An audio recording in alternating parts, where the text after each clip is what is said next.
వాళ్ళ యొక్క ప్రణాళిక. ఎందువల్ల అట్లా అంటామంటే, ఇప్పుడు చిన్న చిన్న కంపాలు పెట్టుకొని అక్కడ ఒక బోర్ ఇక్కడ బోర్ వేసుకొని రైతులు పండించుకునేటువంటి పంట కంటే కూడా పెద్ద కార్పొరేట్ అనేవాడు వ్యవసాయానికి ఎట్లయితే కొన్ని వేల ఎకరాల మన దగ్గర తీసుకొని వాడు వ్యవసాయం చేసినాడంటే ఈరోజు ప్రపంచీకరణలో వ్యవసాయం అనేది ఒక పెద్ద ఉత్పత్తిగా జరిగి మొత్తం ప్రపంచమంతా వ్యాపారం చేసుకోవచ్చు అనేది ప్రభుత్వ విధానం. దాంట్లో భాగంగానే మనల్ని నిరుత్సాహపరిచి వ్యవసాయం చేసుకుంటే ఏమొస్తుంది, ఇదేం పెట్టుకోవడం కాదు, వ్యవసాయం దండగం అని చెప్పి నిరుత్సాహపరిచి మన నుంచి భూమిని దూరం చేస్తూ ఉన్నాం.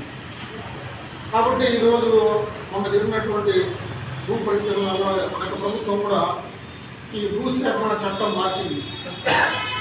ఆ భూసేకరణ చట్టంలో వచ్చిన మార్పు ఏమంటే రైతుతో సంబంధం లేదు. నేను వచ్చి ఈ పలానా చోట రామాపురంలో రంగారెడ్డి దగ్గర 10 ఎకరాలు మామిడి తోట ఉంది, నేను పరిశ్రమాధిపతి, నేను వచ్చి కొనాలనుకుంటానని అనుకున్నప్పుడు రైతు సంబంధమే లేదు.